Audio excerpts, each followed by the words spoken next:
Good evening, everybody. I'm Rowena van Rooij from Animal Rights in Belgium. And tonight we're doing a webinar on foxes with Trevor Williams from the Fox Project UK. With his many years of experience, he knows everything there is to know about foxes, and he will share some of his knowledge and stories with us tonight. So thank you very much, Trevor. Thank you. Thank you for the invitation. A quick reminder for everyone who is with us, you can ask questions in the Q&A. You can also ask questions underneath the live stream, and we'll make some time halfway through the webinar for them to be answered, and also at the end. Maybe, Trevor, you can start with telling us a little bit about your work with the Fox Project. What do you do? Right, well, the Fox Project has been going for 30 years now, and I initially set it up as a wildlife information bureau specialising in foxes. And the reason I did so was because there was really nowhere you could go to ask questions about foxes. And in the UK, we've got a lot of urban foxes, a lot of foxes in London, for instance. There's roughly 15,000 at its peak in London. And I felt that if people were seeing foxes close up all the time on their properties, then they were entitled to know what they were.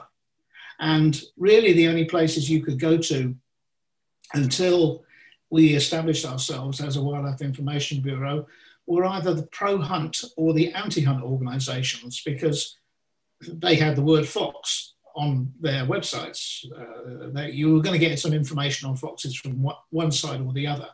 But the trouble is with both sides is they didn't give the whole story.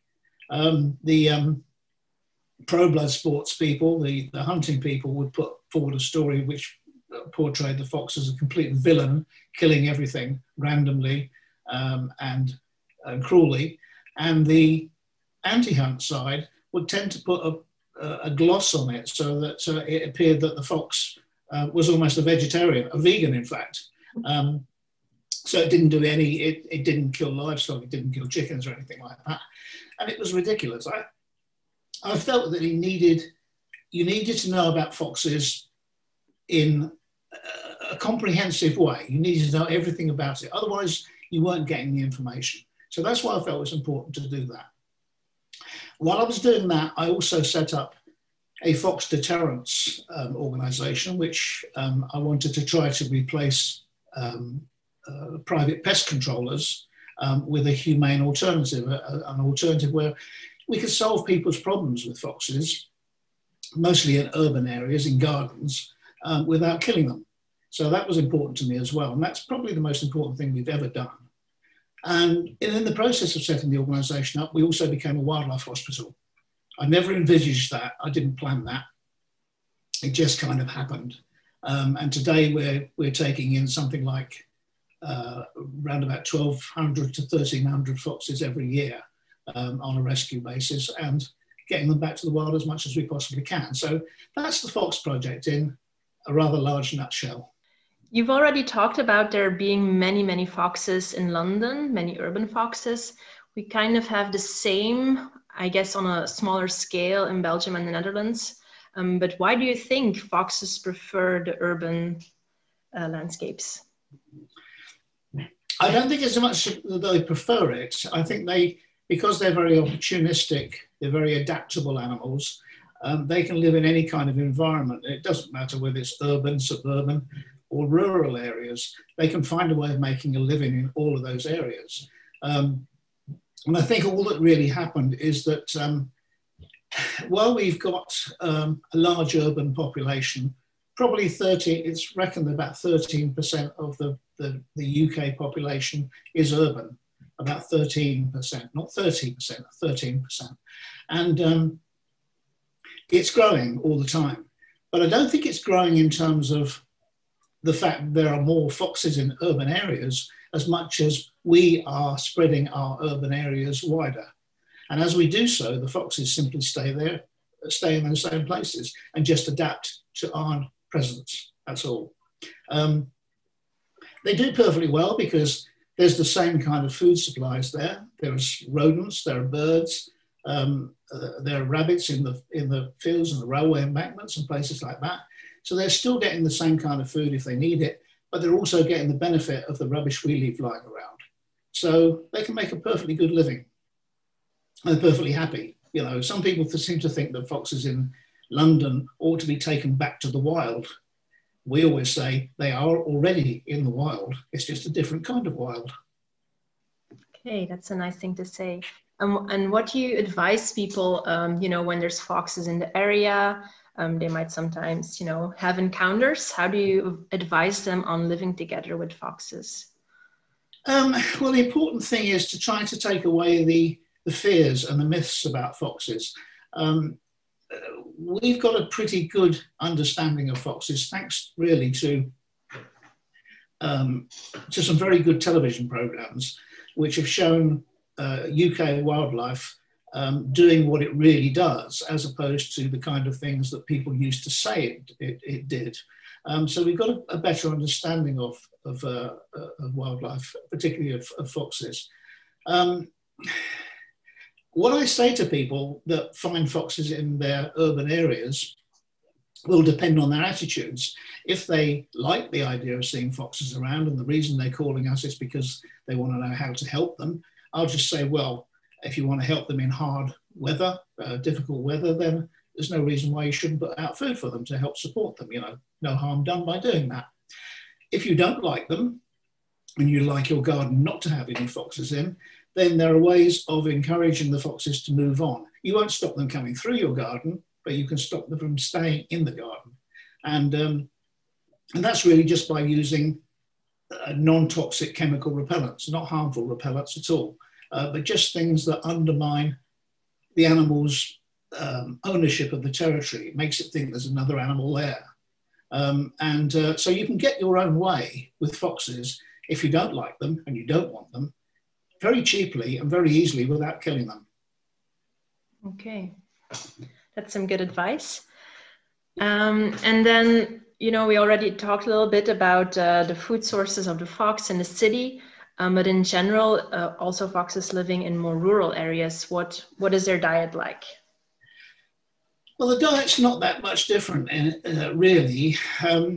Rural foxes will have to hunt because animals aren't in such a tight location, in the same way that foxes in an urban area have a smaller territory.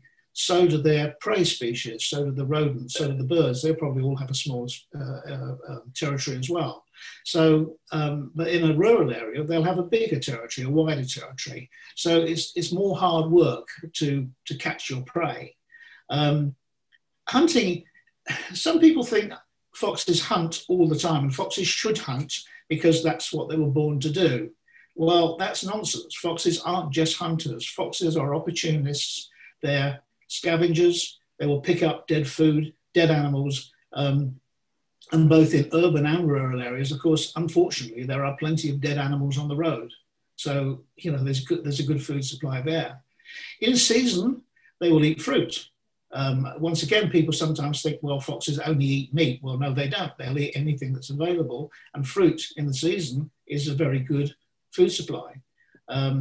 Unfortunately, the fruit that they take sometimes has been on the ground for some little time and has fermented into alcohol. And sometimes we get called out with our rescue organisation to pick up a fox which is very, very drunk, very, very intoxicated, and in some danger from that. But they will take anything that's out there, really. And the food supplies in all of those environments is readily available. It may change a little bit from territory to territory, but it's readily available. There's always something there. If there's not a food supply there, there isn't a fox there. Simple as that. Okay.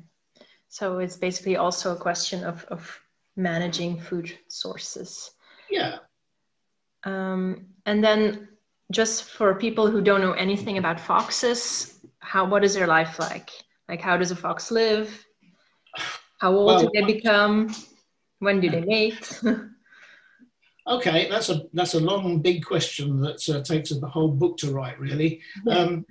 The lifespan of a fox can be anything up to maybe 11, 12 years, naturally. And I've known a few that have been older than that in captivity. But the reality of it is, because of the dangers that are out there, and the main danger is always going to be the roads. And unfortunately, this is a little island, and there are a lot of roads, and there are more and more roads all the time. So that's the biggest killer of them all. So that's kind of the biggest thing that they face, and therefore it brings the life expectancy down rather dramatically. It's said sometimes that the average lifespan of a fox in Britain is about 15 months, but it's not, because we've seen foxes that are very much older than that, 8, 9, 10 years old. You can see that by their teeth, by the state of their teeth. But the reason they'll say 15 months is because the cub mortality is very high. You know, there's half the fox population, dies every year, and that means something in the region of perhaps 300,000 cubs are born every year. And of those 300,000 cubs, a great many of them aren't going to make it. So that brings the average lifespan down, and that's where they get this average of 15 months. I find if a fox gets to be 2 years old, it stands a very good chance of getting to 3. But if it stands to get to 3 years old, it's got an even better chance of getting to 4 years old, because all the time it's learning and getting experience. So, you know, the life expectancy is not so bad. As far as breeding season is concerned, that comes with that's only once annually anyway. Some people are worried that they see a fox in the garden and they think it's going to breed 3 times this year. It's only going to breed once this year. Fox is coming to season for 3 days a year. That's all a vixen has in order to come into season. And if she doesn't breed, then she's not going to breed. Only 15% of vixens breed, and only 40% of foxes are vixens. So it's a very small number of foxes that actually do breed in any one year. The breeding season in Britain starts around about Christmas, and it goes through to, I suppose, about now. You wouldn't expect many cubs to be born later than this point. And most of the cubs that we receive on our rescue side are coming in from kind of late March to, I suppose, about now, about mid-May. So, you know, that's kind of the season. And after that, they all go their separate ways at the end of summer. The fox families disperse, they go their own way, because they've got to find their own territory. Some people talk in terms of foxes in packs, but foxes are not pack animals. They don't understand the concept of hunting together. They don't understand cooperation. They are loners. Once they split up from their family, which they must do for all sorts of reasons, they're on their own.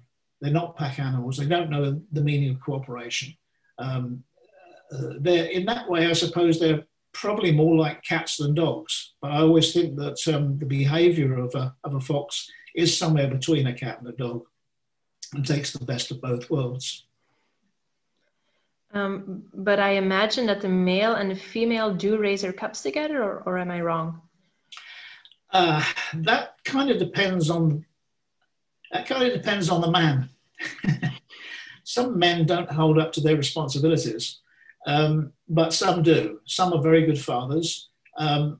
Mostly, we find that more commonly, the male fox will fetch food for the female, for the vixen, so that she can feed the cubs. The male fox doesn't always get involved directly with the cubs at all. He simply helps her to raise them by bringing her food, and then he goes away again.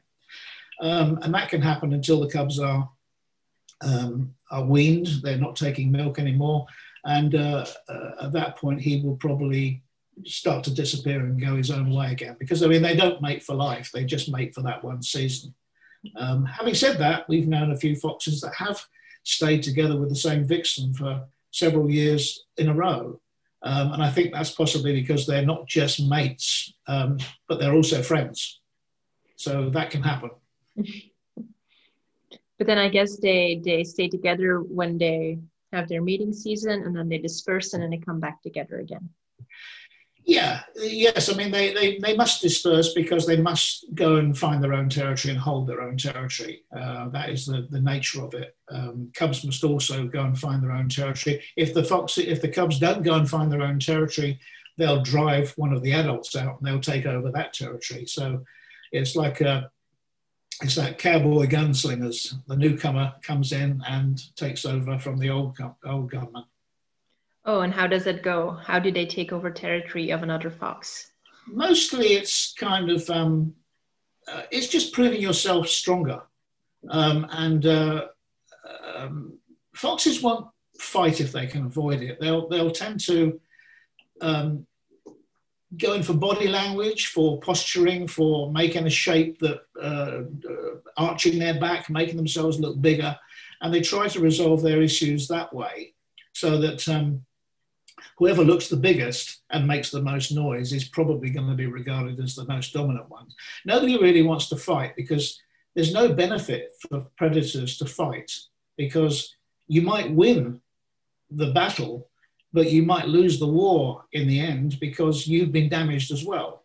So there's no point in doing that. If you really don't have to fight, you don't fight. You just make yourself intimidating.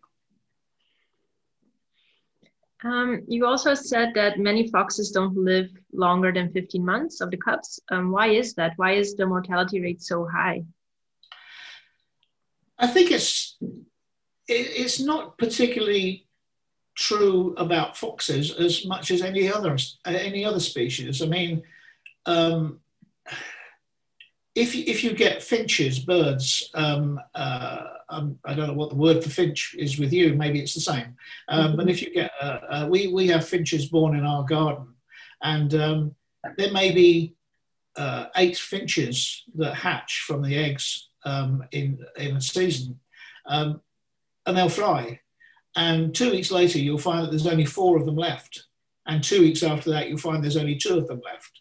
And I think it's simply that nature overcompensates. Nature encourages overbreeding in a way so that the strong survive. That's the natural way of things, is the strong must survive, because the strong are the future for the species.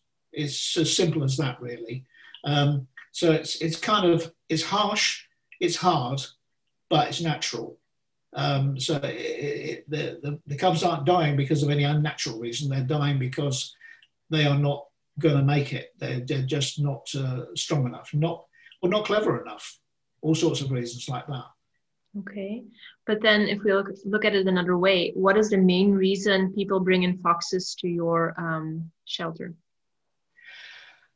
Well, if it's adult foxes, it can be from disease, from parasitic problems such as sarcoptic mange, scabies. It can be because of diseases like uremia, kidney failure, jaundice, liver failure, road accidents, attacks by dogs, anything like that. Not very often directly to do with deliberate causes made by man. Because, I mean, we don't obviously get casualties in from hunting, because if you're caught by a pack of dogs, you're dead. So you're not a casualty. You're not going to come in for treatment. You are dead. You're alive or you're dead. And most of the time, if we do get any adult fox in for reasons that involve man, then it's perhaps snaring. And people, unfortunately, we still have one snare legal in Britain. Most of them have been outlawed now. Most of them are against the law, but there is still one snare which is legal, and that can do a lot of damage. So we do get some foxes in from that reason. From cubs, I mean, we've currently got, we've had about 230 cubs in this season in the last 3 months. And we will have another perhaps 50 or so before the season is over. Some of those have come in because of misadventure. They've just kind of wandered away from the fox earth, from the vixen, and got lost.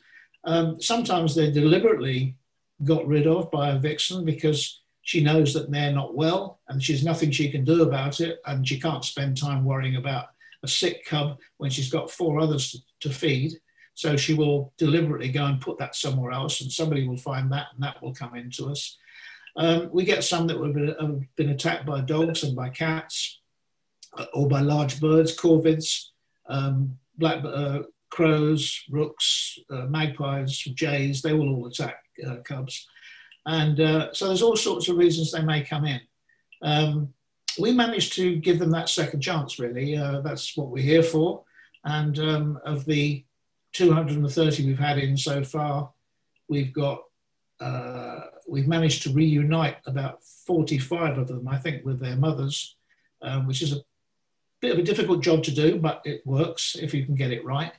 And we've probably lost about another 35, 40 that haven't made it. So there's all sorts of reasons, and we just do our best with them, really, and give them a second chance at life in the wild. Oh, it's great, a great job you do. I'm actually pretty interested how you go about reuniting a cub with a vixen. It depends on the circumstances, but the usual thing is that very often in spring, particularly in urban areas, householders will be taking down garden sheds. And a good example is garden sheds coming down, because people will take them down and put a new shed up. And what they don't realise is that underneath a garden shed is a family of foxes.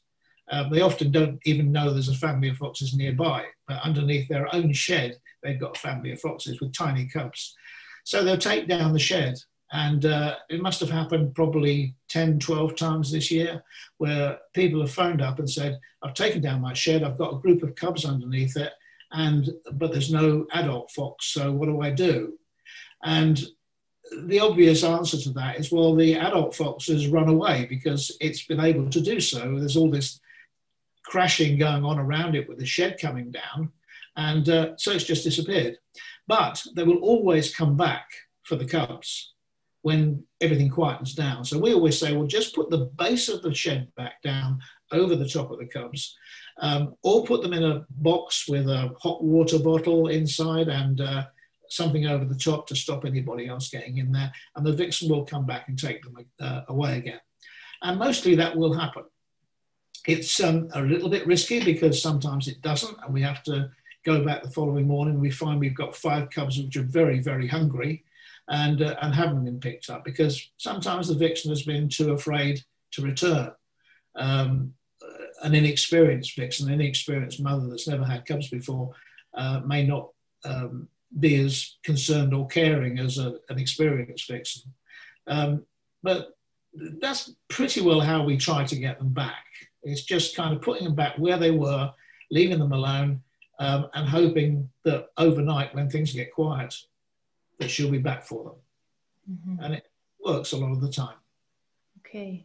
Jessica, are there any questions? Yes, I actually have 2 questions for you. Both questions are from Natalia.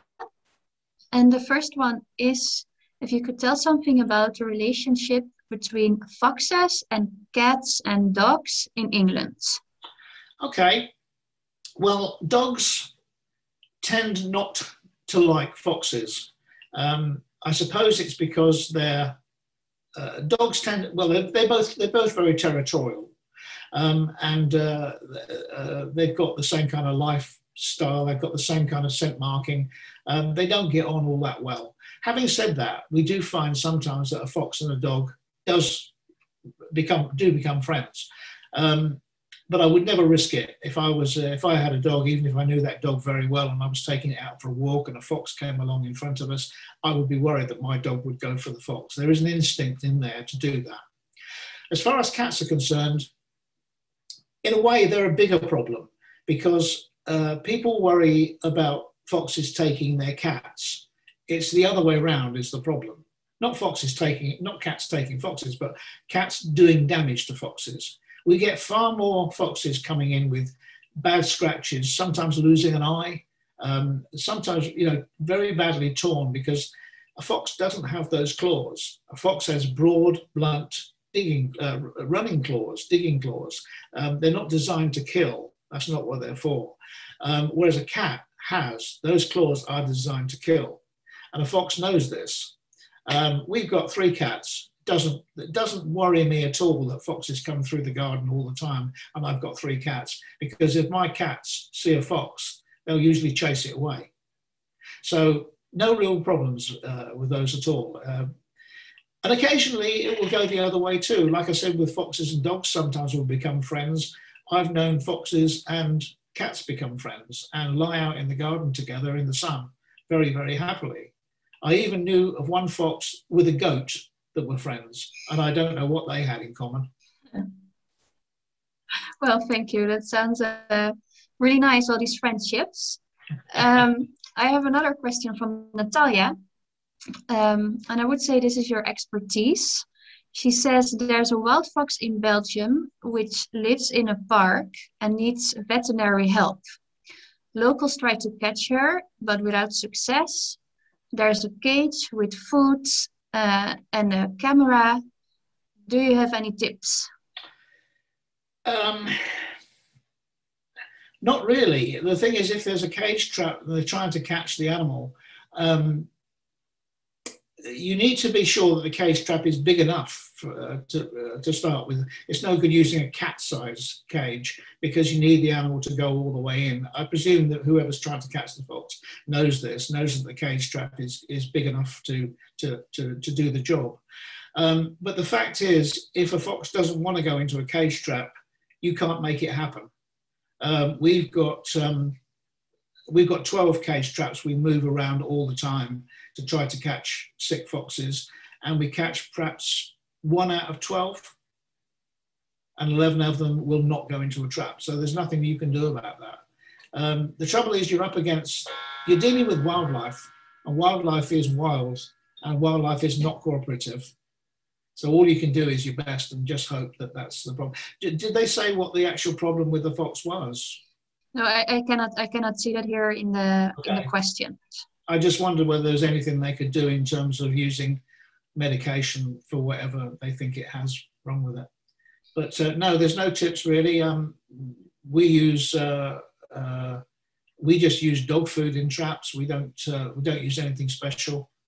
We don't use kind of whole dead animals from roadkill or anything like that. We just use dog food.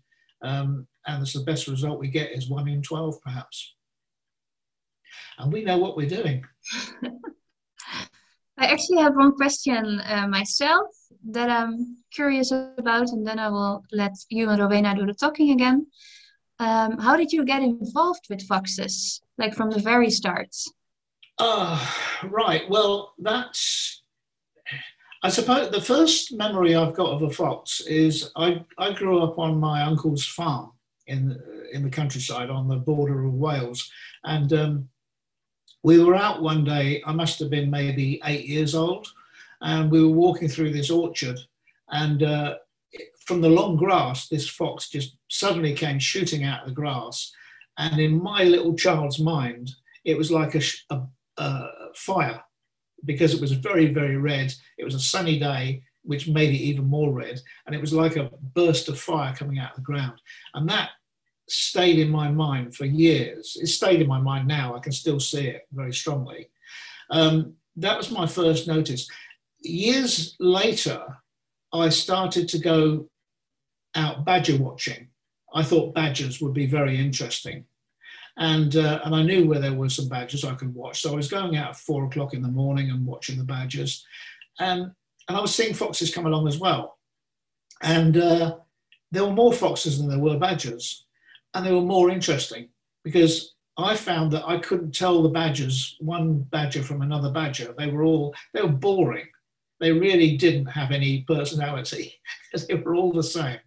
Whereas all the foxes that were turning up were all different. Every one of them had a different personality, had a different behavior, had a different look to them. And I kind of started to realize that they were like people's dogs. Your dog is not like my dog. Next door dog is not like the dog on the other side. All dogs are different. We know that. And the fact is all foxes are different too, because they are just canines. And I think that's what made me more interesting. I stopped watching badgers, and I started to study foxes far more. and I found them far more rewarding, and I still do. I mean, I don't unfortunately find enough time to go and watch foxes anymore, but if I do, I still find them fascinating. And I'm kind of on, I don't think of myself as an expert. I think of myself as being on a curve of learning. You know, I'm always going to find out something more. I'll never know it all. And I think that's fascinating, not ever knowing it all. So I think that's kind of what drew me to them. And it was also then the realization that they were misunderstood, that they were not represented correctly. And there were so many stories about what they did and how dangerous they were and everything like that, that was causing them to be killed. And I wasn't going to sit back and take that. That's why I wanted to start an information bureau, to just put those things right. So it was kind of a 40-year trip before I actually started doing something kind of active with foxes. In the meantime, I've been involved with the anti-hunting side as well. I mean, I worked for 8 years for the League Against Cruel Sport, which is Britain's biggest anti-hunting organisation. And I was also a hunt saboteur for 5 years. I would have made it 6 years, but I became frightened because it was a dangerous thing, being a hunt saboteur. These people are violent. They're violent towards animals, they're violent towards people. And I started to see that it wasn't going to be very long before I was going to be very seriously injured. And I found that I really wasn't doing the job anymore. I was going out there trying to stop a hunt going on, but I really wasn't. I was only there. I was keeping myself subconsciously out of the danger zone because there was only so far I could go. 5 years was as much as I could put into that. So I'm very, very supportive of people that go on for years and years and years doing the same thing over and over again and facing that danger. So all of that kind of taught me what foxes are all about. And it taught me about the people that make up, put forward the bad side of foxes, or what they want people to believe about the bad side of foxes, which mostly doesn't have any kind of ground at all. Yeah, maybe we can talk a little bit more about fox hunting next. But just for you, Jessica, there's also a few questions in the Q&A. Maybe we can answer those later. Yeah, but maybe first, you know, there's a lot of fox hunting. Do you think that hunting leads to less foxes? That might be the first question. No, hunting doesn't change anything at all. Hunting doesn't change the population. It obviously kills some foxes, but foxes are self-regulating. They keep their own population. So if there's a lot of foxes killed in an area, they will simply breed back to the same number again. Fox hunters know this because they don't want to be no foxes. They want foxes next year as well as this year. So they're not going to kill all the foxes that are out there if that's going to mean they can't hunt next year. So, you know, if they really thought it was going to reduce fox numbers, they wouldn't do it. They wouldn't want to know. They wouldn't want to do that. So no, it doesn't change the overall population at all. If it does anything at all, killing foxes can cause animal hierarchies, fox hierarchies, to go wrong, because foxes, because they're individuals as opposed to pack animals, organize themselves with a hierarchy. You've got a dominant fox at the top, you've got subordinate foxes at the bottom. They all know where they are, they're all happy with that. And generally speaking, when you come to the mating season, it's the dominant foxes which will breed, and the subordinate foxes will be they will be stressed by the dominant foxes, and their breeding ability will be suppressed. They won't be able to breed. It simply won't come into season. But if you keep on going in there and killing foxes, you're going to upset that hierarchy, and there's a very good chance that you're going to get more foxes born, because the subordinate foxes, who won't be suppressed by the dominant foxes anymore, more of them will breed. So you can actually cause, by killing foxes, you can actually cause an overpopulation, not an underpopulation. You can actually go the other way. Okay. And then one of the reasons hunters are big on killing foxes is because they, you know, like you already said, they're opportunistic, they eat anything. They eat many rodents, berries, but of course also birds. And some of these birds humans really like to protect. So what do you think we can do to, you know, have a balance, find a non-lethal way to go about it? Well, there are non-lethal ways. Are you talking mostly about kind of ground nesting birds? Yeah. Yeah. Okay. Well, yes. I mean, in this country, we've got the RSPB, which is the biggest bird protection organisation, and we've also got wildlife trusts in every county. What most of those will do, if they're looking after a ground nesting bird, particularly ground nesting bird, is they will try to organise a sort of fencing system of some kind. Electric netting is the best option. Not electric fencing, because you can get through that, but electric netting is a lot harder to get through. And that seems to work for them very well, because most of them know that if you kill the fox that's there, it's only going to be available space for another one to move in anyway. And a fox that doesn't know its territory, you know, a fox that's on a new territory is going to take the easiest thing that's available. And that is going to be ground nesting birds, because it doesn't know where the rodents are, it doesn't know where the voles, the mice, wherever that may be, because it's a new territory. So they're going to take the easy option. So you're causing problems for yourself. You've also got to bear in mind that while you're defending the territory by using electric nets and keeping the fox out and keeping badgers out, and keeping larger mammals out, you're probably not keeping much more dangerous and much more plentiful animals out, like rats, like mink, who are going to take far more able to take ground nesting birds than a fox will. So don't put all your efforts into worrying about the fox. Worry about the other things too, because they're going to be more dangerous. And I would say from ground, well, I know from what RSPB sources say that rats and mink and otters even are far more of a serious problem for ground nesting birds than foxes and badgers. I'm gonna let Jessica ask a few more questions because there's so many. Yes, thank you. I was still I was still collecting some, trying to catch up with the questions we have. Okay. I have two for you. I have a question from Janini. I hope I pronounced that right. So you just told a bit about some friendships you experienced between foxes and other species. Can you tell a bit about friendships between foxes and humans? Do you have some experience with that? Yes.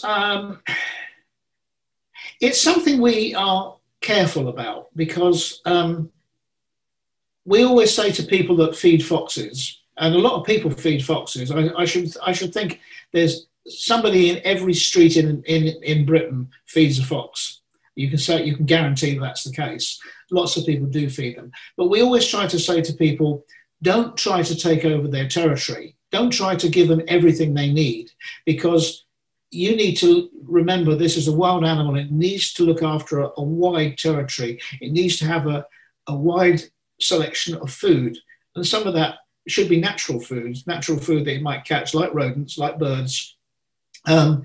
It doesn't want to live on pizzas and lasagna all the time. You know, it needs to have the natural food as well. So don't try and take over.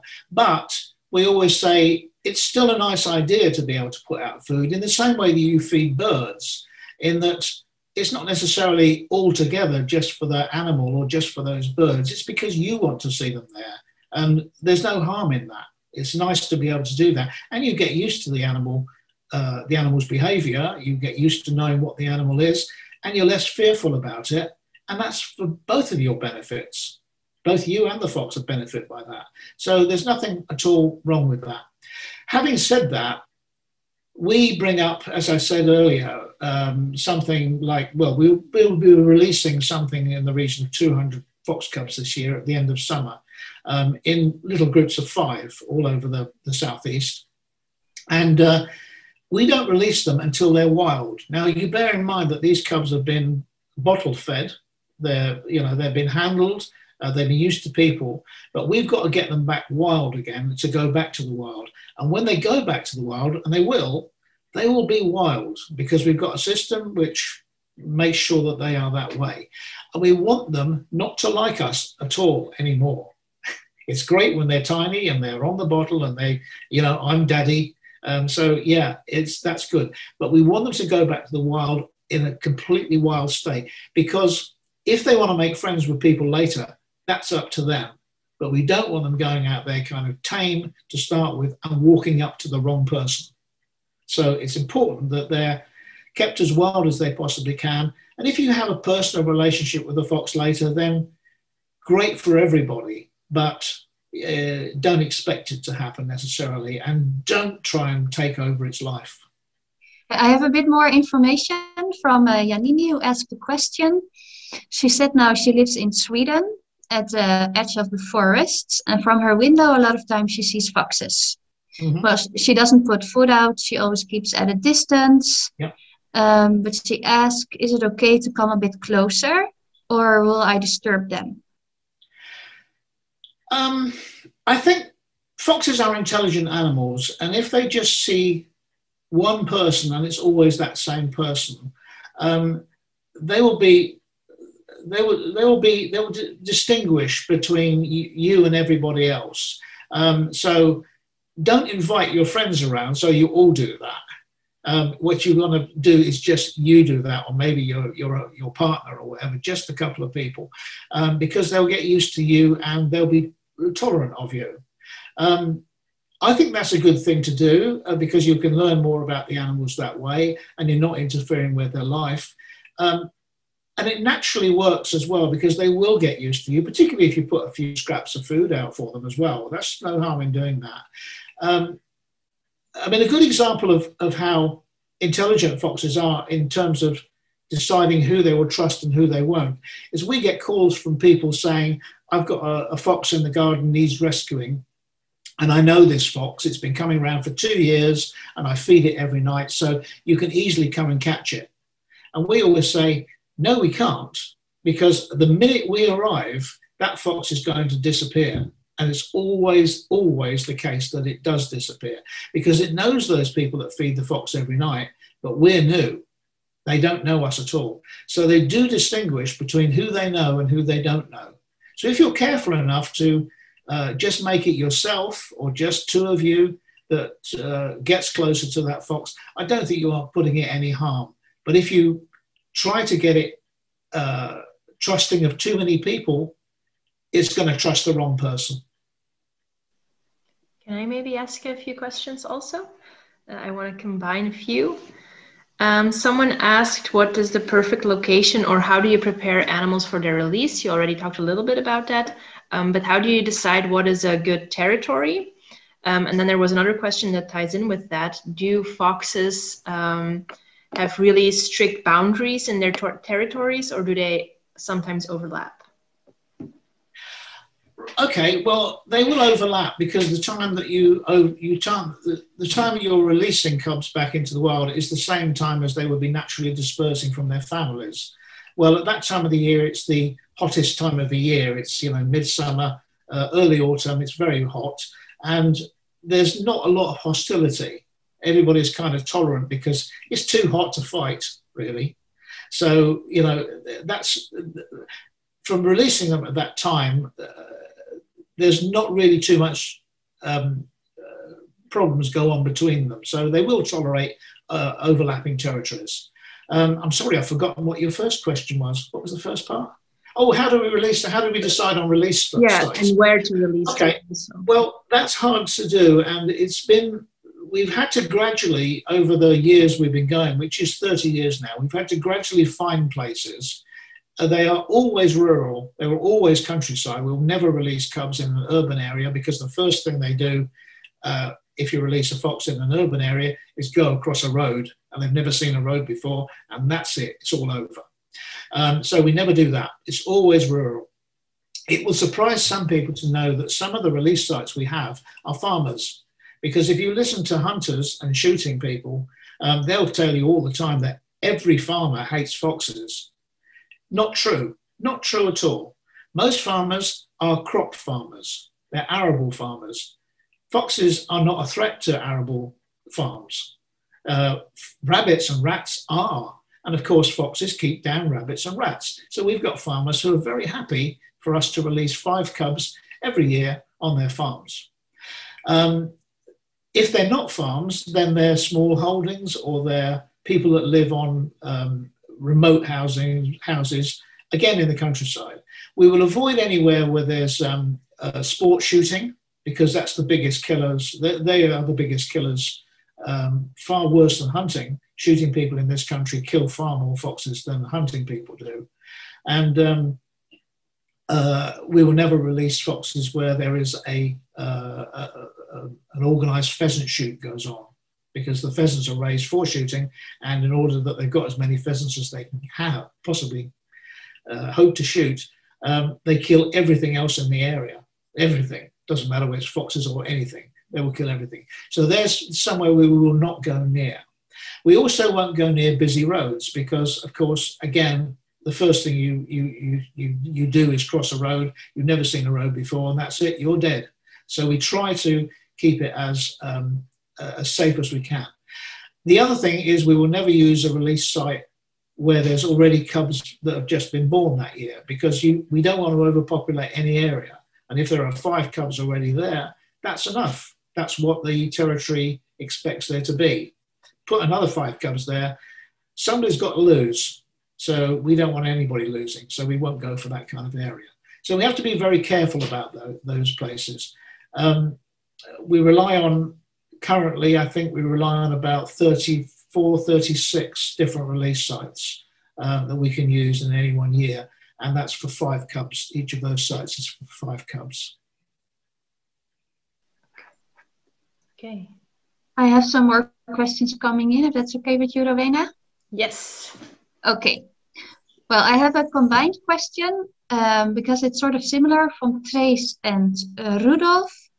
And the question is, are foxes still hunted in England? And then, has there been any success from animal rights activism in reducing the fox hunt?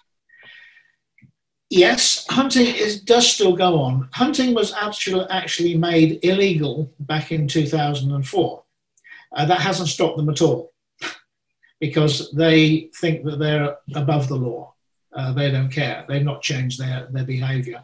They try to tell us that they're going out and hunting a trail now. They're hunting a scent, a false scent, and not actually hunting foxes. And if they kill a fox, it's by accident. Well, then it's not. They're still killing foxes deliberately. So that's still going on, and it's not being policed properly. The police are not. Well, the police actually, under the last government, under David Cameron, when he was the Prime Minister, were actually told not to bother to arrest anybody that was found hunting, because it didn't suit David Cameron to do that, because David Cameron is a hunt supporter himself.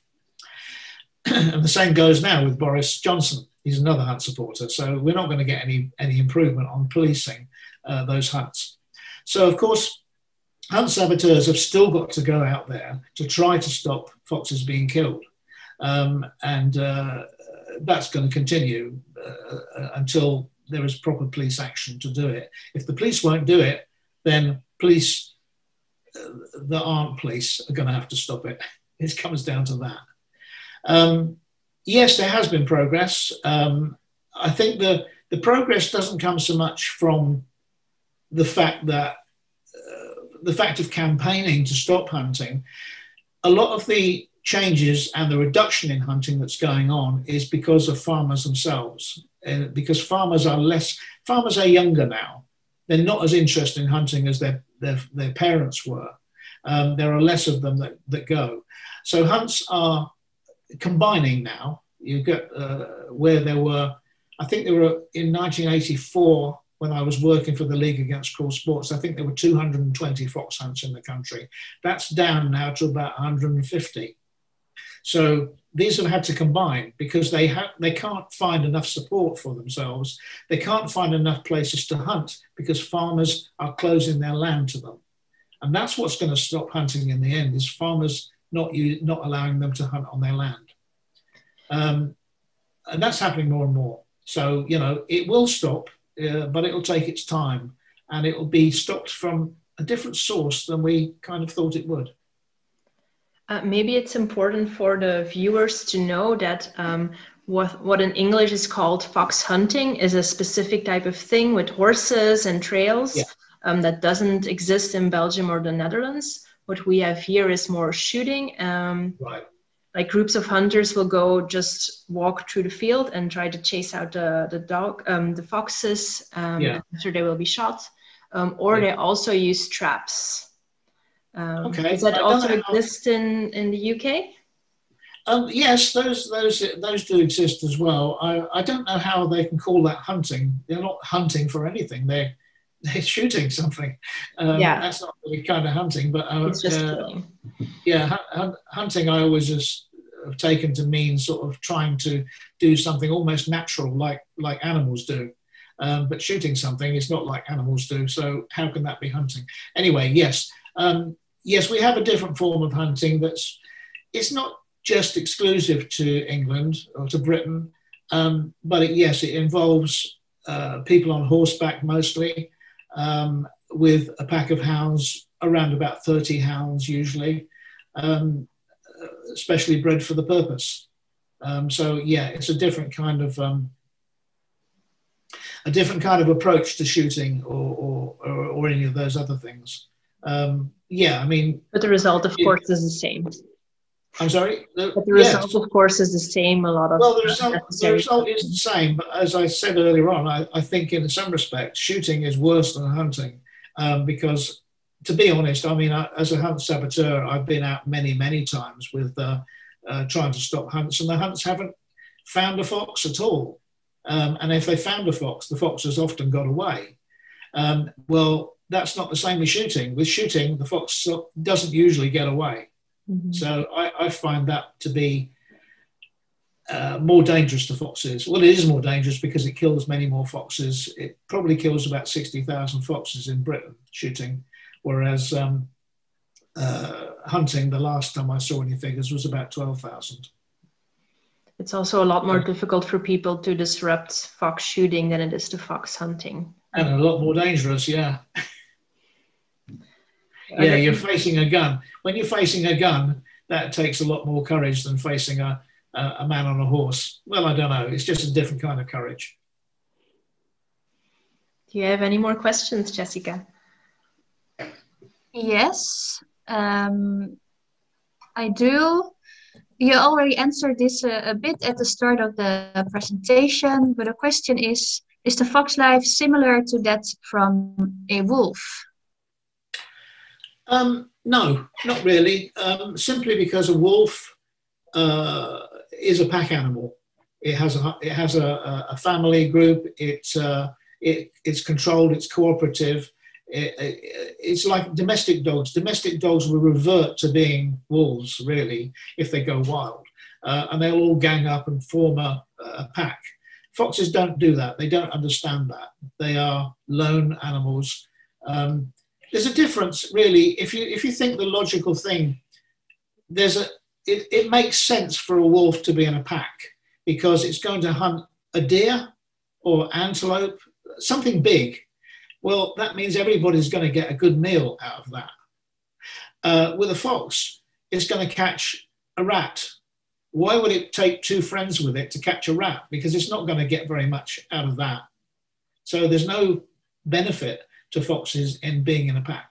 So they hunt very differently. They operate very differently. Okay, thank you. And then I have another question from Dimitri. And the question is, what is your position on keeping a wild animal in captivity that cannot be rehabilitated anymore? Well, we do have to do that sometimes. I mean, we're not a sanctuary, but we do know several people who run sanctuaries who will take foxes that can't go back to the wild. But these animals have to be we have to be very careful who we're homing. If they can't go back to the wild, why can't they go back to the wild? If it's because they are they've lost a leg, or they've lost an eye, or something like that, but they're still very, very wild, we won't home them, because a fox in captivity that's wild, properly wild, and doesn't like people, every time somebody goes towards that cage, that fox goes into fear because it thinks it's coming to kill it, and it can't get away. It's in a cage. So that is not a kind thing to do to an animal which is genuinely, properly wild and doesn't like people. We will home foxes sometimes which have got some kind of minor brain damage. Toxoplasmosis is another issue that we have here, increasingly, unfortunately, which does have the effect of causing minor brain damage and taking away the fear response. And if an animal has got is perfectly happy around people and can lead a happy life in captivity, then we'll do that. We won't allow people to take foxes and put them on a dog lead and walk them down the pub or anything like that. We won't do that. These foxes have to be in a nice natural kind of enclosure with at least 2 more. And then they understand what they are, and they're happy in that kind of environment. Now, we've done that a few times and then found that the fox actually belatedly goes wild. And at that point, we will try to get that one back out to the wild again. So we're very careful about captivity. I mean, I hate to see an animal behind bars in any kind of circumstance. But if it's happy in that situation, and it's got a relationship with people that it understands and it's happy with, there's nothing really wrong with that. It's giving that animal some kind of a life.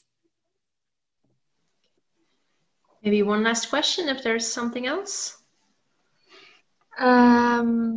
Let me see. Well, we're getting a bit to the end of the presentation, but some questions are still coming in. This is actually an interesting question. We didn't talk about this yet. Are there still fox farms for fur in Britain? No. So fur farming. Yeah, no, that's now illegal, and it was made illegal in Scotland, I think about 8 years ago, but it's been illegal in England for probably nearly 20 years now. So no, fur farming, you're not allowed to farm for fur for anything in Britain. Okay, that's interesting. Okay, I think we will have to wrap it up. Thank you so much for joining us today. It's been a pleasure. It was a pleasure for us too. We wish you a lot of success with the foxes. I hope many of them survive this year and they can live long and happy lives in the wild. We'll do our best. And good luck to you all as well. Thank you.